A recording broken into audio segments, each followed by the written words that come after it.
You know where I was last 4th of July? Now, I'm a Canadian. In America, 4th of July is their big Independence Day holiday. I spent the 4th of July last year in Clacton-on-Sea. I went to Nigel Farage's home turf on his election night. And I didn't know what I was getting in for because I didn't know that you Brits all meet together in one room. All the ballots are there. They're all verified and they're all the party. It's sort of wonderful, but it didn't end till 4 a.m. because every ballot was counted and checked by hand and all the scrutineers.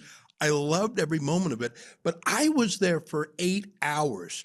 And you know what I did for 8 hours, Dan? What?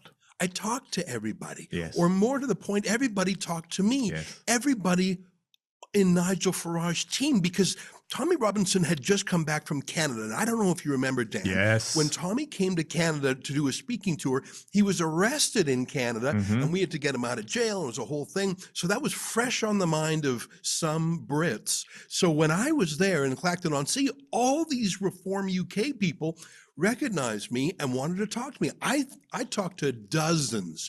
And here's my point of telling you that story. I spent 8 hours with the Reform UK team right in Nigel Farage's heartland.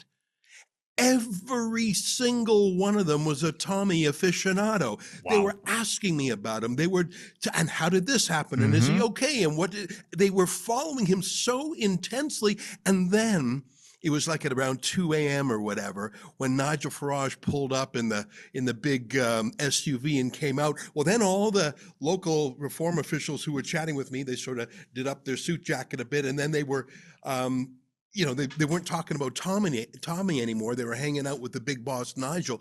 My point, Dan, is that if you ask your ordinary Reform UK member, I'm talking grassroots, I'm talking working class, I'm talking about the people Hillary Clinton would call deplorables. You know what I mean? Oh, yes. The forgotten people. Morrissey, in one of his songs, would call him nobody's nothing. The people that have been forgotten by the Westminster elites, they are for Tommy. Now, they have the good sense to know that maybe Tommy Robinson shouldn't be the face of the Reform Party. Maybe he shouldn't run for them.Maybe he shouldn't even be a member. By the way, I don't think he's asked to be a member. Nope, he hasn't. But they understand that despite his flaws, Tommy is fighting against unlimited immigration, for freedom of speech, and he's talking about the rape gangs when others lack the courage to do so. So they don't love everything about Tommy, but they love those things.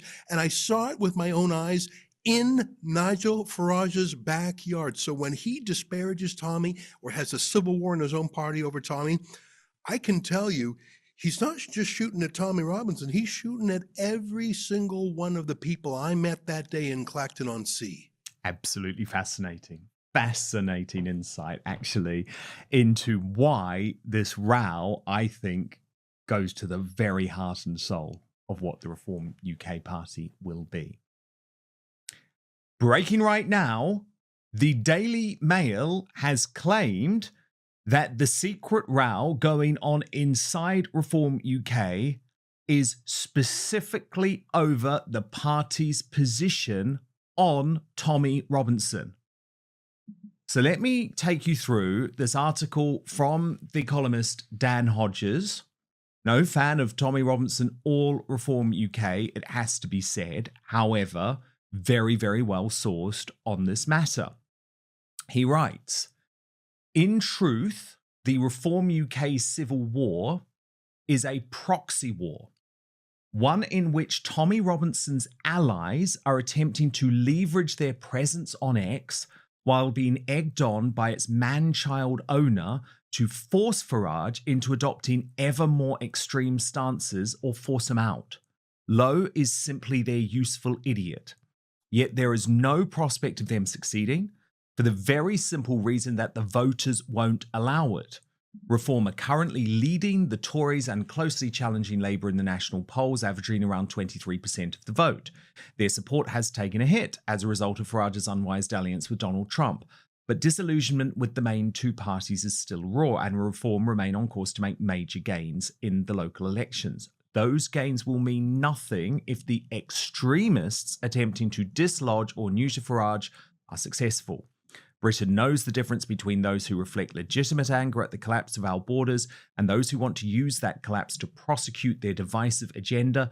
They know that Islamic extremism, not Muslims, is the enemy, and they can clearly see football hooligan Tommy Robinson for what he is. So two things will happen. Either Nigel Farage will win his fight with Rupert Lowe and Anazi Khan will again descend for reform, or Farage will walk away and reconstitute his party elsewhere, just as he reconstituted his other political vehicles. So let me bring in my superstar panel, Montgomery, Toms, and Ezra Levant, publisher of Rebel News, a close ally of Tommy Robinson. Of course, this is the mainstream media position, which is that Tommy Robinson is evil. However, I think the Daily Mail is actually right on this one, Ezra. Tommy Robinson is at the heart of this row. Nigel Farage, for whatever reason, cannot bring himself to embrace your guy, a guy who you've supported for a long time, at all. And I don't think he should embrace Tommy Robinson. Tommy Robinson is tough to embrace, especially for a political party that's trying to win a majority. And by the way, I really admire Nigel Farage. I credit him for Brexit when no one thought it was possible. And his battle against Coots, that fancy bank that debanked him and thousands of others, I actually think that was very principled and brave, actually. I think that maybe Nigel Farage, because of the size of his reputation and the fact that he's known for Brexit and other things besides just Islam, maybe Nigel is the only one who can beat the establishment parties. But I think the whole theme of our show today is, what does it profit you if you win, but you in the end stand for nothing? I think he's got to stand. I think he can show a little more courage. And yes. Donald, I mean, look, America is different, I know, and Trump is one of a kind, I know. But I think that actually, if Nigel Farage would show more boldness, I think he would get more support. He's terrified of being labeled far right. I know that. In America, at least, that kind of name-calling cancel culture has sort of been spent. Yes. I don't think it works as much anymore. I don't know about the UK. I think Nigel, I don't know if I admire Rupert Lowe, I love him.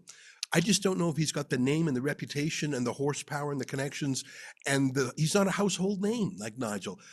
Tommy Robinson shines a light on things that others don't. That doesn't mean Tommy should be an MP. It means we should protect Tommy's civil rights, and I think we should listen to some of the things he says. I think this, I just wish it could be patched up. I hate to see these men quarrel, but at the end of the day, if I'm being a pragmatist, I think only Nigel can win.